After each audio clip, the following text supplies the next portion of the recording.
স্বাধীনতার ৫৫ বছরে এখনো অধরা স্বপ্নের বাংলাদেশ। তারুণ্যের শক্তি দেখাচ্ছে নতুন পথের দিশা, আশায় বুক বাঁধছে সাধারণ মানুষ। জাতির শ্রেষ্ঠ সন্তানদের রাষ্ট্রপতি ও প্রধান উপদেষ্টার শ্রদ্ধা, নতুন বাংলাদেশ গড়তে ঐক্য ধরে রাখার আহ্বান সরকারের উপদেষ্টাদের। বিলম্বে নির্বাচন সংকট বাড়াবে বললেন মির্জা ফখরুল। স্পষ্ট রোডম্যাপ এবং দ্রুত নির্বাচন, তা নাহলে যে সংকটগুলো সৃষ্টি হচ্ছে এই সংকটগুলো কাটবে না। ক্ষমতায় যাওয়ার জন্য তড়িঘড়ি করছে অনেকেই, মন্তব্য নাহিদের। কেবল কোনো একটি দলকে ক্ষমতায় বসানোর জন্যই যদি নির্বাচন চাপিয়ে দেওয়া হয় সংস্কার এবং বিচার ছাড়া, তাহলে তা অবশ্যই মেনে নেওয়া হবে না।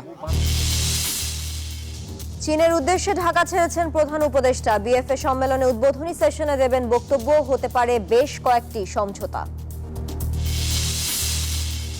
সংস্কৃতির মৌন সাধক সঞ্জিদা খাতুনকে সর্বস্তরের শ্রদ্ধা, গানে গানে স্মরণ ছায়ানতে। তুরস্কে সরকার বিরোধী বিক্ষোভ চলছে, আটক ১৪০০। উস্কানিতে ধৈর্য না হারানোর আহ্বান এরদোয়ানের। ওয়াশিংটনের তুর্কি পররাষ্ট্রমন্ত্রী। এবং হতশ্রী ব্রাজিলকে নিয়ে ছেলে খেলা করল আর্জেন্টিনা। বিশ্বকাপ বাছাইয়ের ম্যাচে চির প্রতিদ্বন্দ্বীদের হারালো ৪-১ গোলে।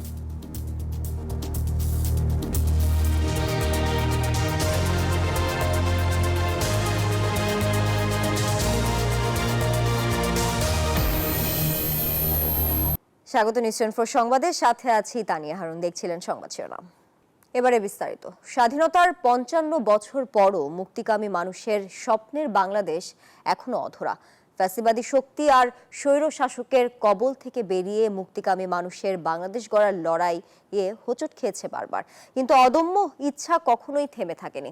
তারই ধারাবাহিকতায় সহস্রাধিক প্রাণের মিলিত যোগফল জুলাই পরবর্তী বাংলাদেশ, ক্ষুধা দারিদ্র্যমুক্ত বাংলাদেশের নতুন যাত্রা যেখান থেকে শুরু। মহান বিজয় দিবসে শ্রদ্ধা জানাতে আসা মানুষের চোখে মুখে সেই আবেগ আর প্রত্যাশার গল্প শোনাচ্ছেন মাসুদ সুমন। বাংলার আকাশে স্বাধীন এ সূর্যের জন্যই ১৯৭১-এ জীবন দিয়েছিল লাখো বাঙালি।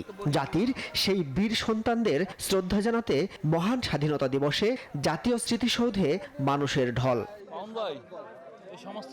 রাজনীতিবিদ, স্বেচ্ছাসেবী সংগঠন, শিক্ষার্থী, সাধারণ মানুষ, এদিন সব শ্রেণী পেশার মানুষই শ্রদ্ধা ভরে স্মরণ করেন তাদের। আগামীর প্রজন্মকে বীর সন্তানদের গৌরব গাথা জানাতেও ভুল করেননি বাবা মায়েরা। বাংলাদেশের জন্য প্রাণ দিয়ে আমাদের এই সুন্দর বাংলাদেশ দিয়েছে, তাদের শ্রদ্ধার আমরা এখানে ফুল দিতে এসেছি। আমি তাদেরকে এতটাই ভালোবাসি যে আমি নিজের মুখে বলে বোঝাতে পারবো না। আর তারা আমাদের দেশের জন্য প্রাণ দিয়েছে। আমার ছেলেকে যদি আমি ইতিহাস সম্পর্কে না জানাই, যাদের আত্মত্যাগের বিনিময়ে এদের স্বাধীন হইল, তারা যদি না জানতে পারে, তারাও তো আত্মত্যাগ শিখবে না। তবে স্বাধীনতার ৫৫ বছর পরে এসে প্রশ্ন উঠছে, যে স্বপ্ন নিয়ে তাজা বুলেটের সামনে বুক চেতিয়ে দিয়েছিল লাখো মানুষ, তা কি বাস্তবায়ন হয়েছে? কি বলছেন ইতিহাসের সাক্ষীরা? আমাদের যে মুক্তির যে আকাঙ্ক্ষা, সেই মুক্তির আকাঙ্ক্ষা ৭১ সালে ঠিকই ছিল, কিন্তু এই আকাঙ্ক্ষাটা বাস্তবায়নের জন্য যে কার্যকরী যে পদক্ষেপগুলো নেওয়া দরকার ছিল মুক্তিযুদ্ধের পরপরই, সেই পদক্ষেপগুলো প্রকৃতপক্ষেই নেওয়া হয়নি। সে হিসেবে যদি বলি, আমরা যে আকাঙ্ক্ষা নিয়ে মুক্তিযুদ্ধ করেছিলাম আমরা পুরোপুরি সেখানে সফল হয়েছি, এটা এখন সম্পূর্ণরূপে বলা যায় না, তবু আমাদের আকাঙ্ক্ষা তো আছেই। তরুণ প্রজন্ম বলছেন, ৭১ পরবর্তী বিভিন্ন সময় মানচিত্র আঁকড়ে ধরেছে বিভিন্ন ফ্যাসিবাদী শক্তি। আবার পরাধীনতার শৃঙ্খলে আবদ্ধ করতে চেয়েছে ১৮ কোটি মানুষকে। তবে ২৪-এর জুলাই আন্দোলন পরবর্তী বাংলাদেশ ৭১-এর বীরদের স্বপ্নের বাংলাদেশ বিনির্মাণে অনেকটাই সহজ হবে বলে মনে করছেন অনেকেই। পরবর্তী প্রজন্ম যাতে মুক্তিযোদ্ধাদের কথা স্মরণ করতে পারে এবং বাংলাদেশকে তারা কিরকমভাবে চেয়েছিল সেই প্রতিষ্ঠার লক্ষ্যে আমরাও চাই। বর্তমান প্রজন্ম যারা আছে, যদি এগিয়ে আসি এটা সম্ভব যে আমরা অন্য কান্ট্রির মতো উন্নত করতে পারবো, অন্য দেশের মতো অনেক অর্থনীতি হোক বা সংস্কৃতি হোক, সব কিছুর ভিত্তিতে আমরা উন্নত করতে পারবো। নারীর প্রতি বিভিন্ন সহিংসতার ঘটনা হলো গিয়ে আমরা দেখেছি, তো সেই বিভিন্ন ধরনের সহিংসতা থাকবে না, বিচার ব্যবস্থা উন্নত থাকবে, বিচার ব্যবস্থার প্রয়োগ থাকবে, এমন বাংলাদেশই তো আমরা দেখতে চাই। ভবিষ্যতে বাংলাদেশের মানচিত্রে যেন কোনোভাবেই ফ্যাসিবাদী শক্তি আঁচড় দিতে না পারে, সেজন্য সকলকে ঐক্যবদ্ধ হওয়ার তাগিদও দিলেন সাধারণ মানুষ। যে দেশ বিনির্মাণের স্বপ্নে লাখো মানুষ ৭১-এ জীবন দিয়েছিলেন, সেই দেশ প্রতিষ্ঠায় আরও অনেকটা পথ পাড়ি দিতে হবে। আর সেই বাংলাদেশের জন্য সবাইকে আরও দেশপ্রেমে উদ্বুদ্ধ হওয়ার আহ্বান জানাচ্ছেন স্মৃতিসৌধে শ্রদ্ধা জানাতে আসা লাখো মানুষ। সাভার স্মৃতিসৌধ থেকে মাসুদ সুমন, নিউজ 24। মহান স্বাধীনতা ও জাতীয় দিবসে জাতির বীর সন্তানদের প্রতি শ্রদ্ধা জানিয়েছেন রাষ্ট্রপতি মোহাম্মদ শাহাবুদ্দিন ও প্রধান উপদেষ্টা ডক্টর মোহাম্মদ ইউনূস। শ্রদ্ধা জানিয়েছেন অন্যান্য উপদেষ্টা সহ রাষ্ট্রের গুরুত্বপূর্ণ ব্যক্তিবর্গ। তারা বলেন ২৬ মার্চ জাতির সবচেয়ে গৌরবের দিন, পরাধীনতার শৃঙ্খল ভেঙে মাথা উঁচু করে দাঁড়ানোর দিন। মহান স্বাধীনতা ও জাতীয় দিবসের সকালটা আজ বড় স্নিগ্ধ। দীর্ঘ পরাধীনতার শৃঙ্খল ভেঙে মাথা উঁচু করে দাঁড়ানোর দিনটিতে স্মরণ করা হয় জাতির সূর্য সন্তানদের। সাভারে জাতীয় স্মৃতিসৌধের বেদিতে পুষ্পস্তবক অর্পণ করে বীর শহীদদের প্রতি গভীর শ্রদ্ধা জানান রাষ্ট্রপতি মোহাম্মদ শাহাবুদ্দিন।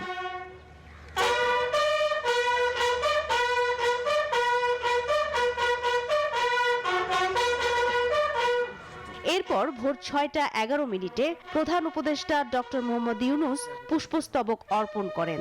মুক্তিযুদ্ধের বীর শহীদদের স্মৃতির প্রতি শ্রদ্ধা জানাতে সেখানে কিছু সময় নীরবে দাঁড়িয়ে থাকেন ডক্টর মোহাম্মদ ইউনূস।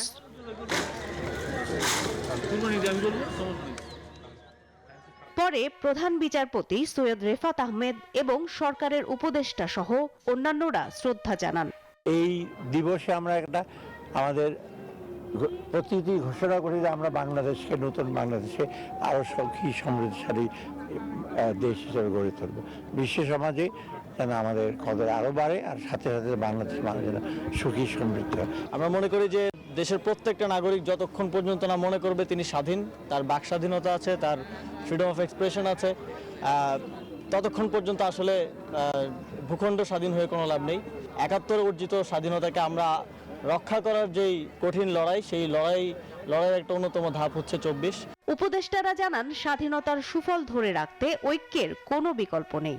জাতীয় স্বার্থে, ব্যক্তি এবং দলীয় স্বার্থের ঊর্ধ্বে উঠে আমরা ঐক্যমত করব। দৃষ্টিভঙ্গির যে তফাৎগুলো আছে সেগুলোকে কমিয়ে একটা জায়গায় নিয়ে আসা, সেটা একটু সময় লাগবে, একটা প্রক্রিয়ার ব্যাপার। সেখানে নিশ্চয়ই তারা সবকিছুর ঊর্ধ্বে উঠে জাতীয় স্বার্থকেই প্রাধান্য দেবে।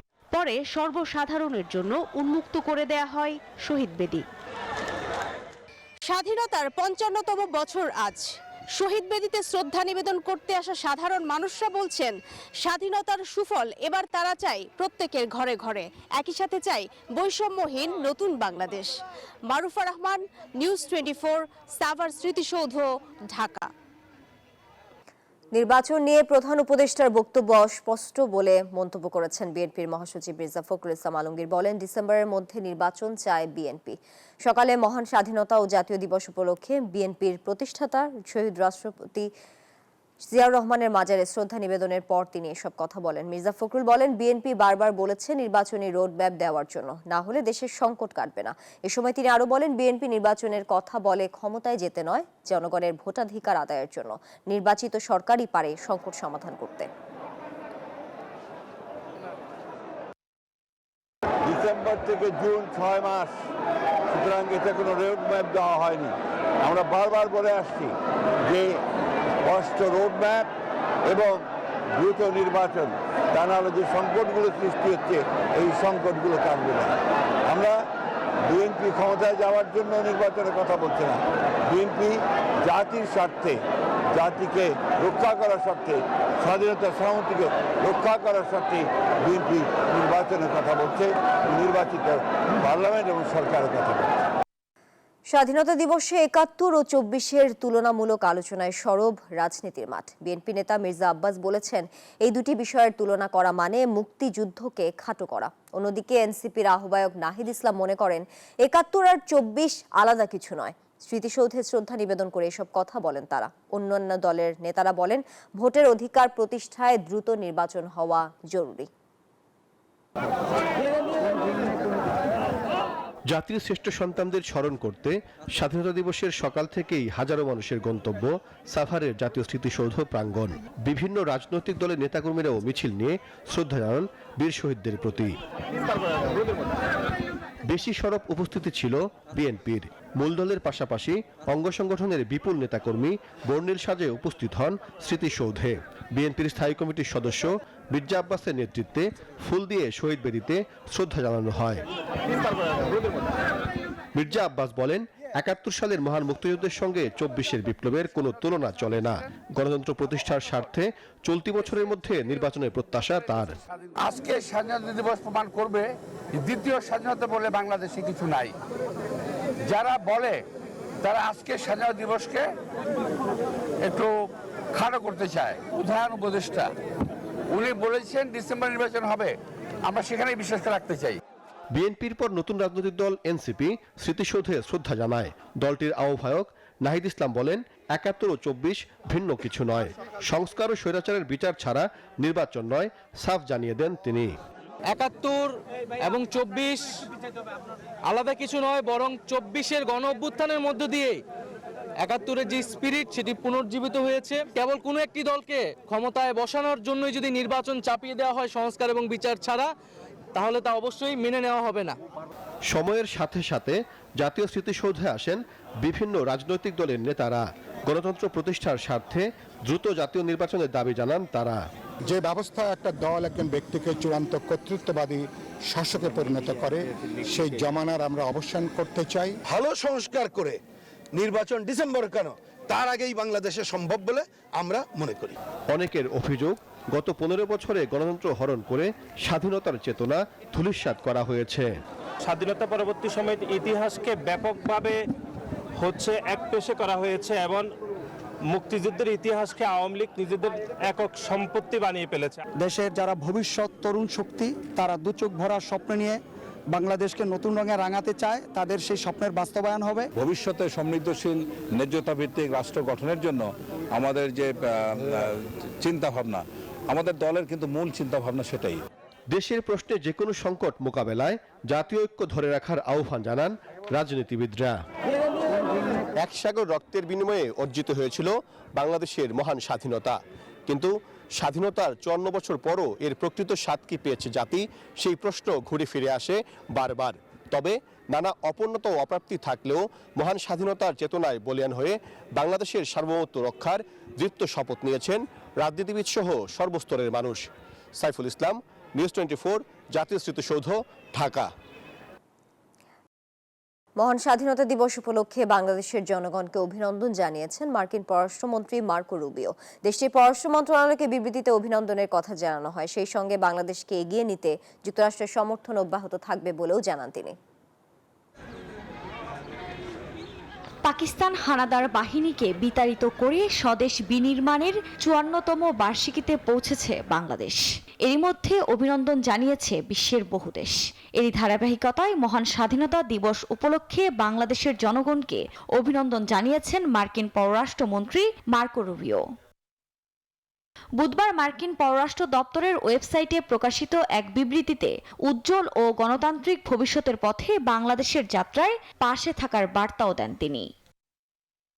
বাংলাদেশ ও যুক্তরাষ্ট্রের পারস্পরিক অংশীদারিত্বের উপর গুরুত্ব দিয়ে ইন্দো প্রশান্ত মহাসাগরীয় অঞ্চলে অর্থনৈতিক উন্নয়ন ও আঞ্চলিক নিরাপত্তা বৃদ্ধিতে যৌথভাবে কাজ চালিয়ে যেতে প্রস্তুত বলে জানান রুবিও। এছাড়া অন্তর্বর্তীকালীন সরকার আগামী নির্বাচনের প্রস্তুতি নিচ্ছে, যা বাংলাদেশের জনগণকে তাদের ভবিষ্যৎ নির্ধারণের সুযোগ করে দেবে বলে আশা প্রকাশ করেন তিনি। আফরিন মৌ, নিউজ 24। 4 দিনের রাষ্ট্রীয় সফরে চীনের পথে প্রধান উপদেষ্টা ডক্টর মোহাম্মদ ইউনূস। আগামীকাল বৃহস্পতিবার চীনের হাইনানে বোয়াও ফোরাম ফর এশিয়ার সম্মেলনে যোগ দেবেন তিনি। পররাষ্ট্র মন্ত্রণালয়ের এক ব্রিফিংয়ে জানানো হয়, ২৬ থেকে ২৯ মার্চ প্রধান উপদেষ্টার নেতৃত্বাধীন একটি প্রতিনিধি দল চীনে সরকারি সফর করবে। প্রধান উপদেষ্টা চীনের হাইনান প্রদেশে অনুষ্ঠেয় ২০২৫ সালের দ্য বোরো ফোরাম ফর এশিয়ার বার্ষিক সম্মেলনে ২৭ মার্চ পেনিং প্ল্যানারিতে অংশগ্রহণ করবেন। তবে এই সফরে কোনো চুক্তি সই হচ্ছে না। কয়েকটি সমঝোতা স্মারক সই হতে পারে। বিশ্লেষকরা বলছেন, অন্তর্বর্তী সরকারের সর্বোচ্চ পর্যায়ের প্রথম দ্বিপাক্ষিক সফর হওয়াটাই একে বিশেষভাবে তাৎপর্যপূর্ণ করে তুলেছে। প্রধান উপদেষ্টার সফরটি ভূ রাজনীতিতে ভারসাম্য বজায় রাখতে সহায়ক হতে পারে বলে ধারণা বিশ্লেষকদের। আগামীকাল শুরু হওয়ার কথা থাকলেও আজ থেকে ঈদযাত্রায় নগরবাসী। প্রিয়জনদের সাথে ঈদ করতে নারীর টানে বাড়ি যাচ্ছেন মানুষ।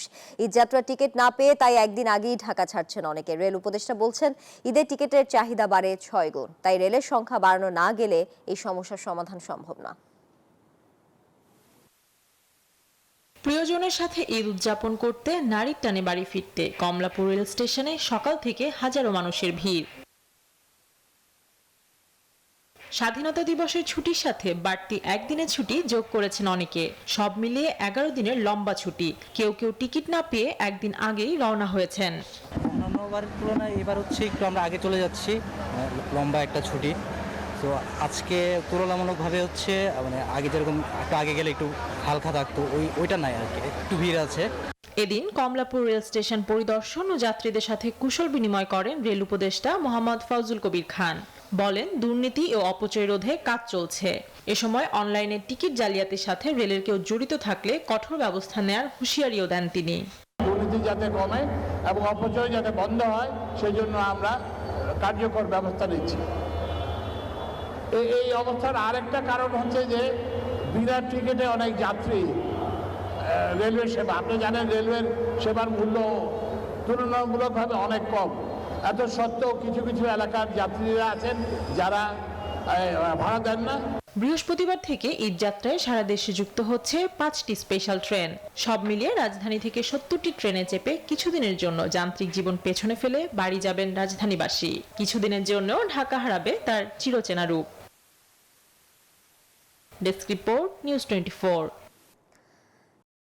সাধনা ও সংগ্রামের মিশ্রণে এক অনন্য জীবনের ইতি টানলেন বাংলাদেশের সংস্কৃতি অঙ্গনের অগ্রণী ব্যক্তিত্ব, সঙ্গীতজ্ঞ, ছায়ানটের অন্যতম প্রতিষ্ঠাতা ও সভাপতি সঞ্জিদা খাতুন।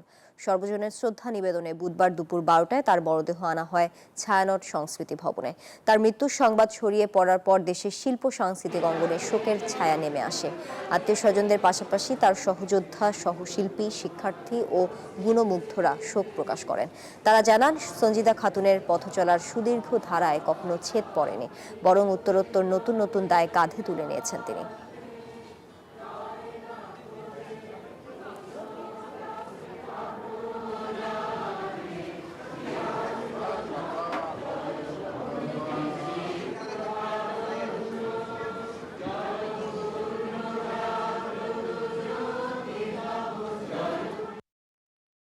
আমাদের চোখের সামনে আমাদের আলোর বাতিঘরগুলো ধীরে ধীরে নিভে যাচ্ছে। সঞ্জিদা আপার সঙ্গে দীর্ঘদিন কাজের অভিজ্ঞতা আছে। আপার কাছে যে কোনো কাজের জন্য গেলেই আপা সমাধান করে দিতেন। যদিও আমার বড় বোন রবীন্দ্রসঙ্গীতের শিল্পী, আমাদের এটা দেখলে আমাদের পুনর্মিলনী হয়েছে। আপা এত কার্যক্রম করে আমাদের সাথে সব সময়। নিউজ 24 সংবাদে বিরতি নিচ্ছি, ফিরছি আরো খবর নিয়ে, সাথেই থাকুন। স্বাগত আরো একবার নিউজ 24 সংবাদে। এবারে বাংলা লিংকের সৌজন্যে ঈদ কেনাকাটার আয়োজন। ঈদ কেনাকাটার খবর জানাতে বসুন্ধরা সিটি শপিং কমপ্লেক্স থেকে আমাদের সাথে যুক্ত হচ্ছেন সহকর্মী ফারজানা রিয়া। রিয়া, এখন ক্রেতাদের ভিড় কেমন দেখছেন আর বেচাকেনা কেমন হচ্ছে, বিস্তারিত জানাবেন।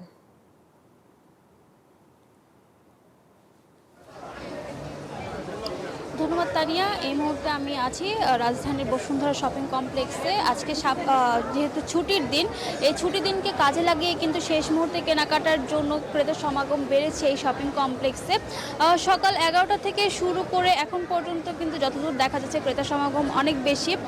যারা আগের থেকে কেনাকাটা করেছেন তারা সেই সবের সাথে ম্যাচিং করে যে অন্যান্য সামগ্রী আছে সেগুলো কেনাকাটা করছেন।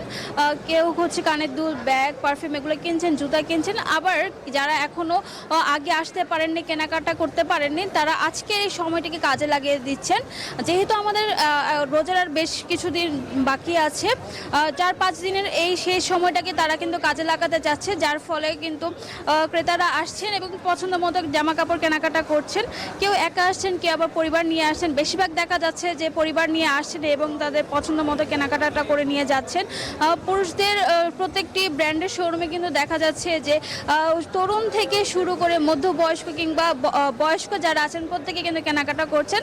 এছাড়া নারীদের কাপড়ের দোকানের যদি কথা বলি, দেখা যাচ্ছে যে শিশু থেকে শুরু করে মধ্যবয়স্ক, তরুণী কিংবা বয়স্ক সবাই কিন্তু আসেন, কেনাকাটা করছেন।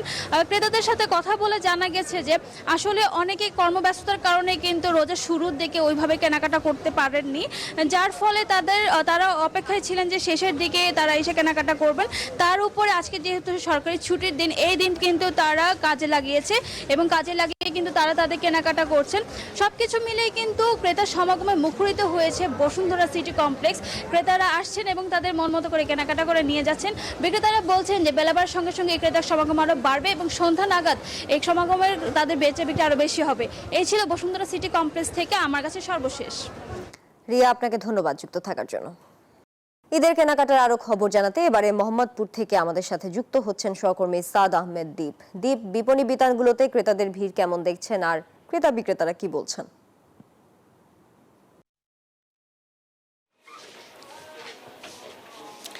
জিতানিয়া, যেমনটা জানেন যে ঈদ খুব সন্নিকটে এবং বেচা বিক্রিও খুব ভালো চলছে, বিক্রেতারা খুব খুশি এবং এই শেষ মুহূর্তটাতে, কারণ ঈদের আর 5 দিন হয়তো মানে রোজাটার 5 দিন বাকি আছে, তো এই 5 দিন সময়টা আসলে ক্রেতারা কাজে লাগাতে চাচ্ছেন। এবং যেটা এখানে আমরা দেখতে পাচ্ছি যে আমি এই মুহূর্তে মেথ এর শোরুমে আছি এবং এখানে তারা রেখেছেন হচ্ছে পুরুষদের জন্য যথেষ্ট পরিমাণে পাঞ্জাবি এবং বাচ্চাদের জন্য যথেষ্ট পরিমাণ কাপড় চোপড় আছে এখানে রাখা। তো আমরা যেটা কাস্টমারদের কাছ থেকে শুনলাম যে তারা এই শেষ মুহূর্তটা আসছেন এবং যেহেতু অনেকে আসলে সময় পান না, হয়তোবা এখনো অফিস আদালত চলছে, তো আজকের দিনটা ছুটি, সরকারি ছুটি হওয়ায় বেশ লোকজন আসছেন, সমাগম অনেকেই আসছেন এবং জিনিসপত্র কিনে নিয়ে যাচ্ছেন। এখানে আমরা যা দেখছি যে পুরুষদের কালেকশনে ওনারা বেশ কিছু পাঞ্জাবি রেখেছেন এবং এই পাঞ্জাবিগুলো রেঞ্জ রেখেছেন ওনারা প্রায় 1500 থেকে 4000-এর মধ্যে। তো এই ছিল আমার কাছে এখান থেকে সর্বশেষ। ধন্যবাদ দীপ, আপনাকেও ধন্যবাদ আমাদের সঙ্গে যুক্ত থাকার জন্য। সংবাদের পর্যায়ে আবারও বিরতি নিচ্ছি, সাথেই থাকুন। স্বাগত আরও একবার নিউজ 24 সংবাদে। এবারে অর্থ বাণিজ্যের সংবাদ।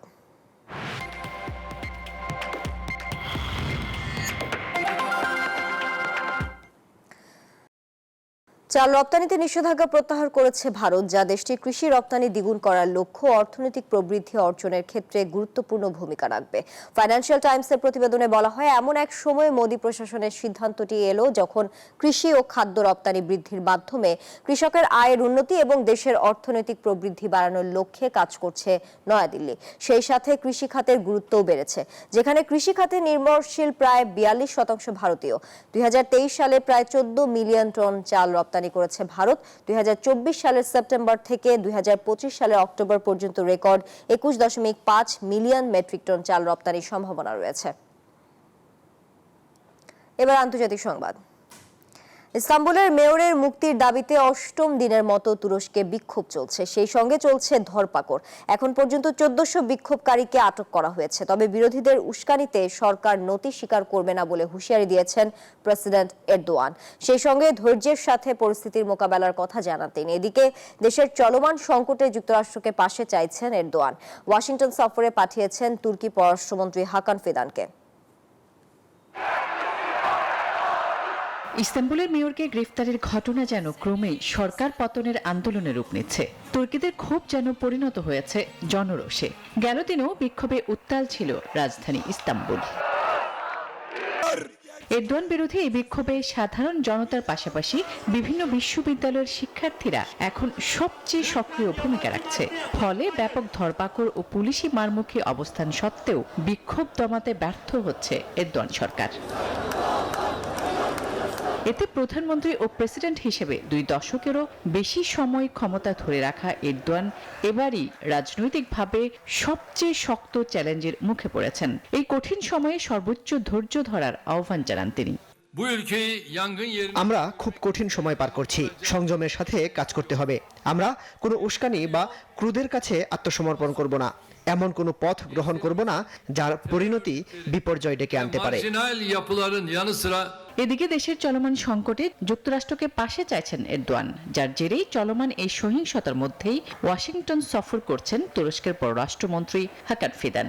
কেননা বিরোধীদের উপর মাসব্যাপী আইনি দমন পীড়নের এক দশকেরও বেশি সময় ধরে এটি সবচেয়ে বড় সরকার বিরোধী বিক্ষোভের রূপ নিয়েছে। আসমাতুলি, নিউজ 24। নিউজ 24 সংবাদ এখন এ পর্যন্ত। এতক্ষণ সঙ্গে থাকার জন্য সবাইকে ধন্যবাদ।